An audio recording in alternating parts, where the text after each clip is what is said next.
말씀 사도행전 2장 43절부터 47절 말씀 가지고 초대교회를 본받자라고 하는 제목으로 함께 은혜를 나누려고 합니다.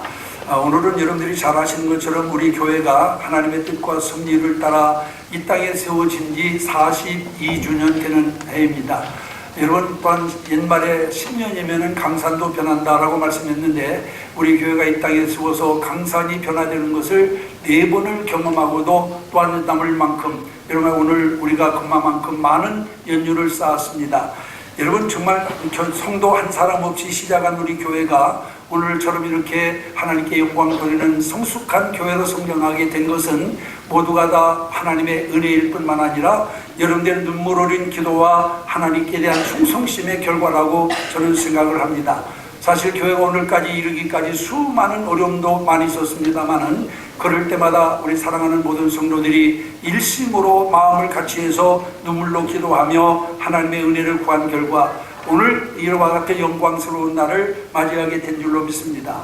이제 여러분 40살이면은 여러분 단 우리 인간으로 따져도 여러분 성인 중에서도 여러분 단 한참 활동을 해야 할 아이와 같은 청년, 청장년 시기를 우리가 맞이하게 되었는데 여러분 다시 한번 이런 초심을 회복하고 일단 우리가 새로운 마음과 결단으로 여러분 또한 지금보다도 더 열심히 주님을 위해서 헌신하는 저와 여러분들이 되기를 소원합니다. 여러분 오늘 봉도관이 본문에 있는 말씀은 이미 우리가 잘 아는 대로 초대 예루살렘 교회에 대해서 기록한 말씀이 오늘 이 본문 말씀에 기록되어 있습니다. 여러분 교회 사가들은 이구동성으로 이 지구상에는 완전 무결한 교회가 없다고 하면서도 가장 모범적이고 가장 이상적인 교회 하나를 지적하라고 한다면은 이 초대 예루살렘 교회라고 말을 하면서 이 우리 초대 예루살렘 교회를 본받고 초대 예루살렘 교회로 돌아가자라고 이와 같이 외치고 있는 것을 보게 됩니다. 여러분 이 초대 예루살렘 교회는 이 세상에 처음 설립된 모체 교회로서 모든 지교회들의 모범이 될 수 있는 이상적인 교회임에 틀림이 없습니다. 여러분 초대교회가 2000년 역사상에 흠모할 만한 그런 훌륭한 교회가 되었던 원인은 교회당 외모가 아이와 같이 크기 때문도 아니고 또한 교인들의 숫자가 많기 때문도 아니면 또한 어떤 아이와 같은 또한 좋은 아이와 같은 예배 시스템을 갖추고 있었기 때문도 아닙니다. 여러분 초대교회가 이러한 것들이 없었음에도 불구하고 놀랍게 성장하게 된 이유는 신앙의 본질과 실력이 바로 갖춰져 있었기 때문이라고 하는 것을 우리가 기억을 해야만 될 줄로 믿습니다. 여러분 본문 말씀에 보면 초대교회는 교회의 기능을 100% 발휘할 수 있는 모범적인 교회였다라고 하는 것을 분명히 우리가 알 수 있습니다. 오늘 우리가 읽은 이 본문에 있는 말씀을 보면은 믿는 사람이 다 함께 있어 모든 물건을 서로 동용하며 또 재산과 소유를 팔아 각 사람의 필요를 따라 나눠주며 날마다 마음을 같이하여 성전에 모기를 힘쓰고 집에서 떡을 떼며 기쁨과 순전한 마음으로 음식을 먹고 하나님을 찬미하며 온 백성들에게 칭송을 받으니 주께서 구원받는 사람의 수를 날마다 더하게 하셨다라고 이와 같이 말씀하고 있는 것을 볼 수가 있습니다. 여러분 이 말씀만 우리가 보더라도 이 초대교회는 교회로서의 기능을 100% 발휘하는 교회였다라고 하는 사실을 우리가 분명히 알 수 있습니다. 여러분 그런데 오늘날 교회는 어떻습니까? 오늘날 교회들은 아무리 큰 교회라 하더라도 교회의 기능을 100% 발휘하는 교회가 많지가 않습니다. 그 이유가 무엇일까요? 여러분 한마디로 말씀드린다고 한다면은 본질이 변질되었기 때문이라고 하는 사실을 우리가 기억을 해야만 됩니다. 여러분 변질된 것은 무엇이나 쓸모가 없습니다. 색깔도 변하면은 여러분 보기가 싫은 것이고 음식도 변하면은 여러분 먹을 수가 없습니다. 여러분 이와 같이 복음이 변질된다라고 하면은 여러분 본질이 변화되면은 여러분 아무짝에도 쓸모없는 것이 되고 만다라고 하는 사실을 우리가 기억을 해야만 됩니다. 그러면 여러분 변질의 원인이 무엇일까요? 여러분 왜 복음의 변질이 여러분 또한 오늘에 와가지고 변질되게 되었느냐? 그것은 여러분 또한 우선 첫째로 원형적인 교회를 모르기 때문이고 그 다음 두 번째로는 초점이 흐려졌기 때문이며 세 번째로는 그리스도의 지체의식이 분명하지 못하기 때문이라고 할 수가 있습니다. 주님은 우리의 신앙이 변질되는 것을 원치 않습니다. 주님이 원하는 것은 변질이 아니라 변화라고 하는 사실을 믿으시기를 바랍니다. 여러분, 변질과 변화는 다릅니다. 변질이라고 하는 것은 원색에서 퇴색하는 것, 본질이 변하는 것을 가르쳐 말합니다. 그러나 변화라고 하는 것은 더 진보하고 더 아름다워지고 더 향상되고 더 건강해지는 것을 변화라고 말합니다. 여러분, 주님은 우리 교회가 여러분 변질되기를 원치 않습니다. 우리 교회가 변화되기를 원합니다. 더 건강하고 더 아름답고 더 진보하고 더 향상된 교회가 되기를 원하시는 줄로 믿습니다. 그러려면 우리가 어떻게 해야 되느냐? 여러분, 초대 그 교회의 기능을 100% 발휘했던 여러분 초대 교회를 본받아야 된다라고 하는 것을 우리가 기억을 해야 될 줄로 믿습니다.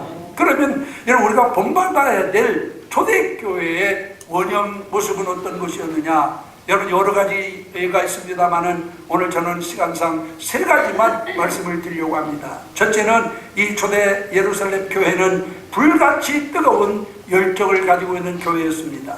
여러분, 초대교회 특징을 우리가 또한 들으려고 한다면은 이 열심을 빼놓고는 여러분 이야기할 수 없을 만큼 초대교회는 열심히 있는 교회였다라고 하는 사실을 기억하시기를 바랍니다. 만일 그리스도인에게 열심을 빼버리면은 그것은 기름 없는 등과 같은 것으로 살았다고 하는 이름을 쓸지 모르지만은 실상은 죽은 것이 되고 만다라고 하는 사실을 우리가 기억을 해야 됩니다. 그래서 주님은 여러분 또한 열심을 상실하여 덥지도 않고 차지도 아니하며 미지근한 라오디게아 교회를 향하여 내가 내 행위를 아노니 내가 차지도 않고 덥지도 아니하노라. 내가 차든지 덥든지 하라. 만약 그렇지 아니하면 내가 먹은 것까지도 토하여 내 실이라고 말씀하고 있는 것을 보게 됩니다. 바울도 로마 교회를 향하여 부지런하여 게으르지 말고 열심을 품고 주를 섬기라고 로마서 12장 12절에서 권면하고 있는 것을 보게 됩니다. 여러분, 우리 성도들이 갖춰야 될 기본적인 자세, 그 가장 중요한 것이 바로 뭐냐? 열심을 회복하는 것임을 믿으시기를 바랍니다. 아멘. 성령 받고 이 성령 받은 초대교회 성도들은 성전에 모여서 먼저 하나님께 예배드리는 일에 열심과 정성을 다하였다라고 이와 같이 말씀하고 있는 것을 보게 됩니다. 여러분, 우리는 예배 드리는 일에 모이는 일에 열심을 내야 될 줄로 믿습니다. 아멘. 주님께서 뭐라고 말씀하십니까? 암탉이 날개 아래 그 새끼를 품으려고 한 것이 얼마이드냐 말하면서 너희 그 주님 앞으로 모여들 것을, 그래서 또한 그 주님 앞에 모일 것을 이와 같이 말씀하고 있고, 히브리서 10장에 보면은 그날이 가까움을 볼수록 모이기를 더욱 씁쓸하고 그렇게 말씀하고 있는 것을 볼 수가 있습니다.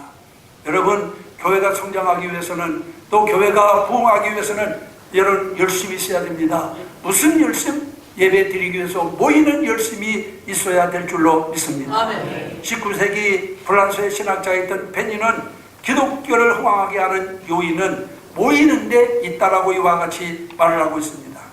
유급 고역자도 없고 제사장도 없으며 사원이나 예배당도 없고 감독이나 총무도 없었을 뿐만 아니라 밖으로는 원수의 핍박과 비난을 받았던 초대교회가 그렇게 흥황했던 원인은 바로 열심히 모이는 데 있었다라고 이와 같이 그는 말하고 있는 것을 보게 됩니다. 새벽 동트기 전에 뒷골목 적은 집에서도 모이고 로마 토굴 속에 모인 성도들에게 성령의 은사가 임하고 하나님의 능력이 그들에게 임해서 교회는 박해 속에서도 그것을 이기고 흥망하게 되었다라고 벤이라고 하는 신학자는 그렇게 말하고 있는 것을 보게 됩니다. 특히 말세에 살고 있는 우리들은 더욱 열심히 모여야만 될 줄로 믿습니다. 여러분, 오늘 우리 현대는 우리가 예수를 믿기 위해서 열심히 모이는 일을 방해하는 요소들이 너무나도 많이 있습니다. 여러분, 또한 예배를 드리지 못하도록 하는 함정이 곳곳에 도사리고 있습니다. 우리는 여러분 그럼에도 불구하고 초대 예루살렘 교회처럼 토굴 속에서도 아니면 또한 사람들의 눈을 피하여 작은 집에 모여서 다락방에 모여서 이와 같은 예배하던 그들의 열정을 다시 회복할 수 있는 저와 여러분이 되어야 될 줄로 믿습니다. 이렇게 모이기만 힘쓰는 것이 아닙니다. 초대 예루살렘 교회는 그들이 모여서 열심히 기도했다라고 이와 같이 말씀하고 있습니다. 여러분, 이 초대 교회는 정말 또한 하나님의 은혜 받기 위해서 열심히 이와 같이 모였고, 또 하나님의 뜻을 구하기 위해서 열심히 기도했고, 그리고 하나님의 뜻을 실행하기 위해서도 열심히 기도했습니다. 여러분, 기도가 살아야 교회가 살아납니다. 아멘. 기도가 충만해야 은혜가 충만합니다. 아멘. 그런데 오늘날 교회는 어떻습니까? 기도가 죽었습니다. 기도가 사라졌습니다. 여러분, 그렇기 때문에 우리가 정말 어떤 다시 40여 년을 맞이한 이 시점에서 우리가 기억할 것은, 여러분, 어떤 기도의 열심을 회복할 수 있는 여러분들이 되시기를 주님의 이름으로 축원합니다. 아멘. 어떤 사람들은 그렇게 얘기합니다. 여러분, 또한 그 기도는 어떤 의지가 약한 여자들이나 여자들이나 할 일이 없는 사람들의 독백이라고 그렇게 말합니다. 과연 기도가 여러분 의지 없는 약한 사람이나 할 일 없는 사람들의 독박일까요? 여러분, 그러면은 성경에 왜 기도하라고 말했을까요? 여자들만 향하여서, 아니면 할 일 없는 사람을 향하여서 기도하라고 권면했어야 되는데, 성경은 여러분 모든 사람에게, 모든 성도들에게 기도하되 전혀 힘써서 기도하라고 말씀하고 있는 것을 볼 수가 있습니다. 여러분, 우리는 기억해야 됩니다. 기도처럼 생산적이며 창조적인 힘을 갖고 있는 것이 없음을 믿으시기를 바랍니다. 아멘. 여러분, 이것은 이미 증명된 사실이에요. 노벨상을 받은 과학자이며 인간의 신비를 저술한 알렉시스 카렐이라고 하는 박사는 리더스 다이제스트에 이런 기고문을 냈습니다. 기도는 인간이 발휘할 수 있는 에너지 중에서 가장 강력한 형태의 에너지이다. 그것은 지구의 중력만큼이나 중요하다라고 하는 말을 했습니다. 여러분, 이게 보통 농부나 아니면은 촌부가 얘기했다면은 여러분 또한 그러려니 할지 모르지만은 누가 한 얘기예요? 노벨상을 받은 이러한 과학자, 인간의 신비를 연구한 사람이 한 말입니다. 여러분, 그는 이 기도는 그 어떤 것보다도 창조적이고 그리고 생산적인 에너지를 가지고 있는 능력이라고 말씀하고 있습니다. 여러분, 기도하시기를 바랍니다. 아멘. 그뿐만이 아닙니다. 역사적으로 위대한 사람들, 여러분, 약한 자만 기도하는 게 아니에요. 여러분, 또한 정말로 세계적인 영웅들이 다 기도의 사람들이었다라고 하는 것 여러분들이 잘 알고 있지 않습니까? 마이크 클라크 장군도 기도의 사람이었습니다. 장개선 총통도 기도의 사람이었고, 그리고 또한 몽고메리 원수도 기도의 사람이었고, 워싱턴 장군도 기도의 사람이었으며, 노버트리 장군도 기도의 사람이었습니다.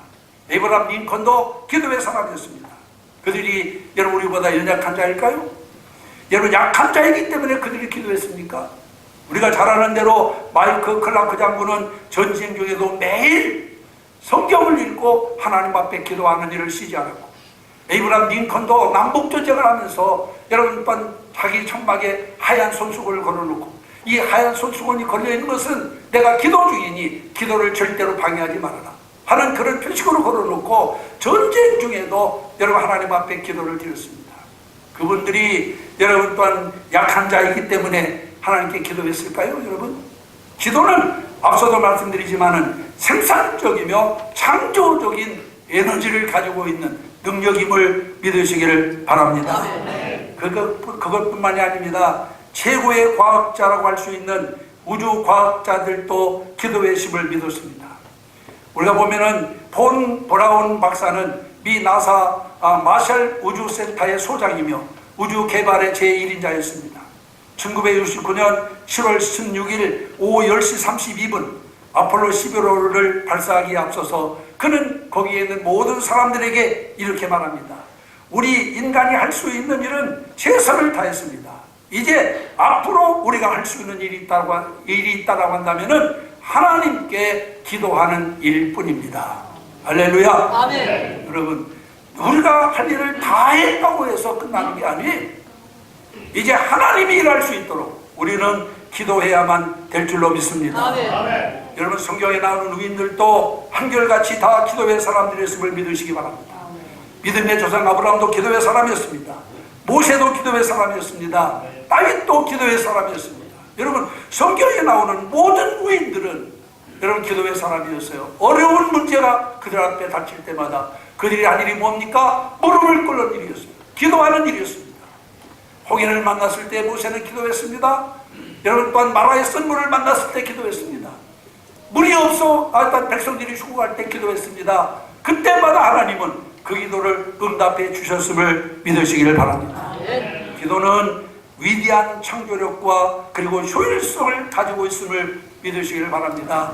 이제 여러분 우리가 창립 42주년을 맞이해서 우리는 다시 한번 기도 운동을 활발히 펼쳐가야 될 줄로 믿습니다.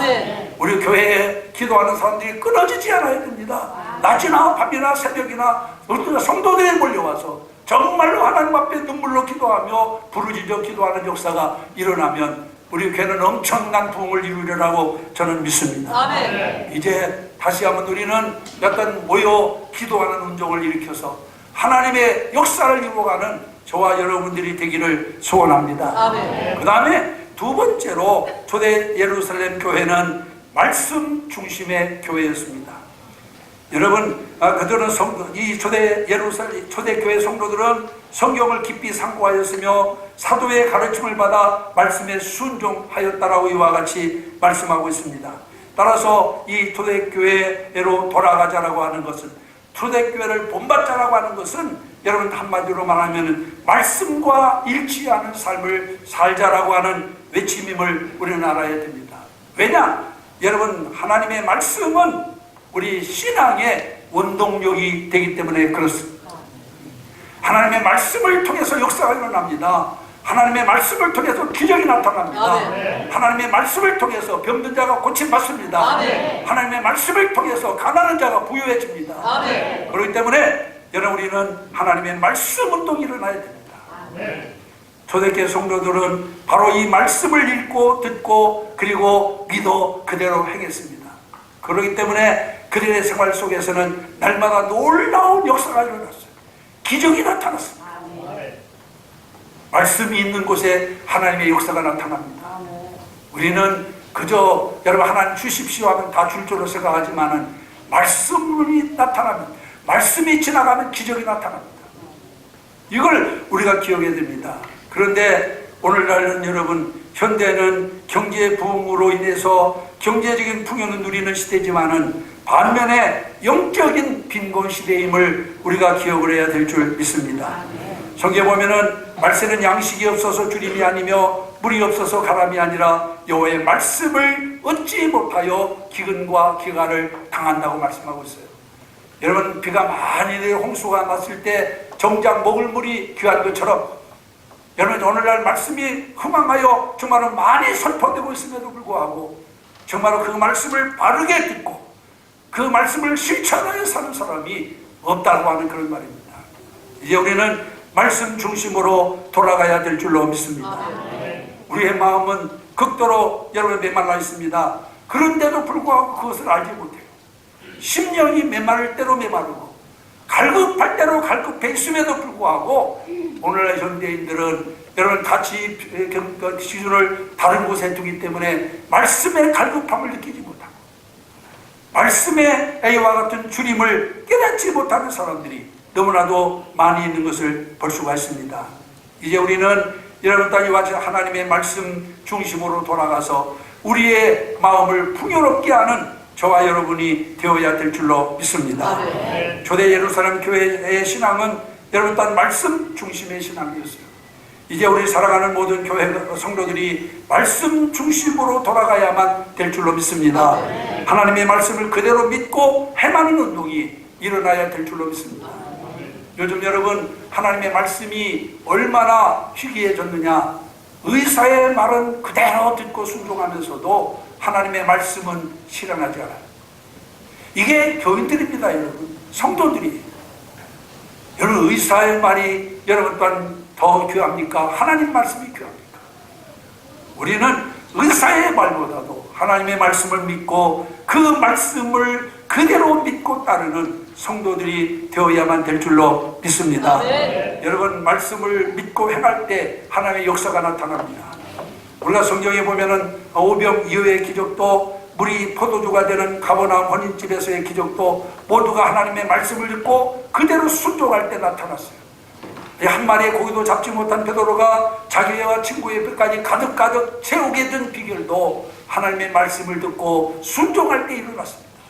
자기 상식으로는 이해가 안 되고 자기 지금까지 지식으로는 도저히 용납할 수 없는 그런 말씀이지만은, 그러나 그 말씀에 순종할 때 여러분 배가 가득가득 채워지는 역사가 일어나고, 여러분 또 혼인잔치집에 물이 포도주가 되는 역사가 일어났고, 여러분 5,000명이나 넘는 사람들이 물고기 2마리와 보리떡 5개로 실컷 배불리 먹고도 12바구니나 거두어지는 역사가 일어난 것을 믿으시기 바랍니다. 아멘. 여러분 성경을 우리가 그대로 보면서도 믿지를 못해.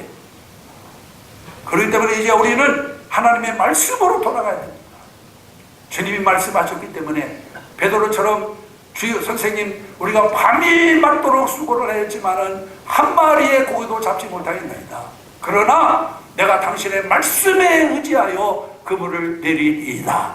아멘. 하나님, 내 상식으로는 내 지식으로는 도저히 이해가 되지 않습니다. 그러나 내가 당신을 믿사오니 그 믿음으로 내가 행하겠나이다. 아멘. 그리고 말씀에 순종해 보세요.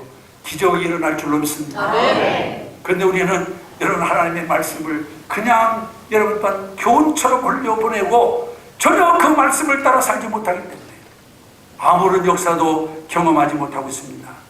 이제 우리는 순수한 말씀, 이와 같은 말씀의 순수한 말씀 운동으로 돌아가서 말씀에 순종하는 믿음의 사람들이 다 되어야 될 줄로 믿습니다. 아멘. 그래서 여러분 초대 예루살렘 교회는 하나님의 말씀을 따라서 그 말씀을 읽고 듣고 행하는 일에 열심함으로 말미암아서 하나님의 기적을 체험한 교회임을 우리가 다시 한번 기억을 해야 될 줄 믿습니다. 아멘. 마지막 세 번째로 이 초대 예루살렘 교회는 성령 충만한 교회였습니다. 여러분 교회는 외형적으로 평가할 때가 많이 있는데 이건 여러분 잘못된 겁니다. 교회가 얼마나 크냐 또한 얼마나 사람이 많이 모이느냐 하는 것으로 여러분 교회를 평가하려고 하는 사람들이 많습니다. 그러나 여러분 우리가 기억할 것은 아무리 크고 아름다운 교회당을 건축하고 교회가 조직이 잘 되어 있고 수많은 성도가 모인다 하더라도 하나님의 성령이 교회 안에 임하지 않으면, 교회 안에 하나님의 성령이 없으면 그 교회는 빈약한 교회인 것을 믿으시기를 바랍니다. 아멘. 여러분 초대교회는 성령 충만한 교회였습니다. 그럴 때 오늘날 같이 현대적 건물이나 훌륭한 마이크 시스템이나 찬란한 무슨 산데이어나 아름다운 목소리도 찬양하는 성가대도 없었음에도 불구하고 이 초대 예루살렘 교회가 크게 부흥한 이유는 바로 성령으로 충만하였기 때문이라고 하는 것을 믿으시기를 바랍니다. 아멘. 아무리 공장이 잘 설계되고 설비가 완벽할지라도 모터에 전기 스위치가 들어가지 않으면 어떤 생산적인 활동도 불가능한 것입니다. 여러분 모든 생명은 뜨거운 조건에서 발동된다고 하는 사실을 명심하시기를 바랍니다. 마귀의 역사는 인간의 마음이 냉랭해졌을 때 맹렬해지는 것입니다. 마귀가 두루 돌아다니며 삼킬 자를 찾는데 어떤 사람을 찾을까요? 심령이 냉랭하게 식어진 사람. 이게 마귀의 타켓이에요. 그래서 우리 심령이 불이 꺼지면 마귀의 타켓이 돼요. 이걸 우리가 알아야 됩니다. 왜 우리가 성령 충만해야 되고 왜 은혜 생활을 계속 유지해야 되느냐? 내 심령이 식어지면 마귀의 타켓이 됩니다. 그래서 시험 들게 만들고 낙심하게 만들고 절망하게 만들고 결국에는 하나님을 부인하게 만들고 그리고 교회를 떠나게 만들고, 이게 마귀의 역사입니다 여러분. 그런데 이것이 어떤 심령을 노리느냐? 심령이 냉랭하게 식어져 있는 이런 심령을 마귀가 노려요. 우리 심령이 불이 붙어 있으면 절대로 악한 원수 마귀는 역사하지 못할 줄로 믿습니다. 아멘. 여러분 모든 생명은 뜨거운 조건에서 발동해요. 여러분 우리가 겨울을 보면은 모든 생명을 겨울에는 죽은 것 같이 이와 같은 또한 잠잠하게 만듭니다. 그러나 봄이 되어 지구의 체질이 뜨거워지면 생명력이 약동합니다. 죽은 것 같은 나무에서 새싹이 돋아나고 아무것도 없는 땅에서 새싹이 막 움틀거리면서 돋아나기 시작하죠. 여러분 지구의 체질이 뜨거워지면 생명의 역사가 일어납니다. 우리 심령이 뜨거워지면 생명의 불길이 우리 심령 속에 붙게 되면 놀라운 생명의 역사가 일어날 줄로 믿습니다. 심령이 뜨거워지면 소생하고 번성하는 증거라고 할 수 있습니다. 추운 겨울에는 아름다운 꽃과 열매를 볼 수 없습니다. 그러나 따뜻한 봄 또는 뜨거운 여름은 온갖 꽃과 열매가 풍성하게 되고 맙니다. 이제 초대교회는 바로 이 성령의 권능으로 뜨거운 교회였음을 우리가 명심해야 될 줄로 믿습니다. 초대교회는 성령으로 충만하여 뜨거운 교회이기 때문에 여러분 마음이 뜨거워지고 찬송이 뜨거워지고 기도가 뜨거워지고 전도의 열정이 뜨거워진 교회였음을 믿으시길 바랍니다. 왜 우리가 찬송하지 못하고 기도하지 못하고 왜 전도하지 못하느냐? 마음이 냉랭하게 식어져 있기 때문에 그렇습니다. 우리 마음에 불이 붙으면 누가 시켜서 하는 게 아니에요. 성령께서 우리의 마음에 불을 붙여주시면 여러분 뜨거운 마음으로 찬양합니다. 뜨거운 마음으로 기도합니다. 뜨거운 마음으로 전도합니다. 그래서 열매를 맺게 만듭니다. 이렇게 마음이 뜨거워질 때 신령한 기쁨으로 충만해지고 평화가 그 마음에 찾아오며 범사에 하나님께 감사하며 찬양하게 되고 또한 뜨겁게 서로 사랑하게 됩니다. 그뿐만이 아니에요. 오늘 여기 본문에 보니까 기사와 표적이 많이 나타나게 된다라고 말씀하고 있어요. 뜨거운 교회는 반드시 역사하는 힘이 있는 줄로 믿습니다. 그래서 여러분 우리는 우리 심령이 식어지지 않도록 교회가 식어지지 않도록 늘 성령 충만을 사모하며 성령 충만한 교회가 되어서 또 성령 충만한 심령이 되어서 여러분 또한 하나님의 풍성한 은혜가 넘치는 우리의 삶이 되어야만 될 줄로 믿습니다. 심령이 식어지는 이유가 뭐예요? 여러분 지구가 태양에서 멀리 떨어지면은 지구의 체질이 식어서 추운 겨울이 찾아옵니다. 그래서 겨울은 사실상 지구와 우리 태양과의 거리가 가장 멀리 있을 때 이렇게 되면은 태양열이 지구까지 내려오는 태양열이 식어지기 때문에 여러분 결국 지구는 추운 겨울이 됩니다. 그러나 이 지구가 태양 가까이 가면 여름이 되면은 가까이 가게 되면은 여러분 뜨거운 태양열로 인해서 여러분 온 체질이 뜨거워져요. 우리 심령도 마찬가지입니다. 하나님과 가까이 하는 사람은 항상 그 심령이 뜨거운 사람입니다. 앞서 말씀드린 것처럼 모이는데 열심이고 예배에 열심하고 기도 열심히 하는 사람들은 여러분 하나님과 거리가 가깝기 때문에 그 마음이 항상 뜨겁습니다. 그러나 교회를 멀리하고 예배를 멀리하고 기도를 멀리하는 사람 여러분 그 심령은 보나마나 여러분 시베리아 벌판이 되고 이제 오늘 정말 우리가 새로운 각오로 심령과 교회를 부흥케 하기 위해서는 여러분 하나님을 가까이 할 수 있는 여러분들이 되시기를 주님의 이름으로 축원합니다. 이제 앞서도 제가 말씀드렸지만은 여러분 변화되는 강산을 4번이나 겪었습니다. 올해 1977년 4월 3일 날 우리 교회가 창립됐어요. 42년 됐습니다. 여러분 강산이 4번이나 바뀌는 것을 보았어요. 이제 그럼에도 불구하고 우리는 무엇이 변화된다? 정말로 이제는 신앙의 본질을 회복하고 다시 한번 여기서 42년 동안 지켜주신 은혜에 감사로 끝할 것이 아니라 여기서 다시 한번 새로운 각오로 무장하고 여러분 새로운 도전을 할 수 있는 여러분들이 되시기를 주의 이름으로 축원합니다. 그래서 개인도 여러분 가정도 교회도 하나님의 주신 은혜로 다시 한번 새로운 봄을 맞이할 수 있는 우리 교회가 되기를 간절히 소망하면서 이 말씀 잠시 증거해 드렸습니다. 기도하겠습니다.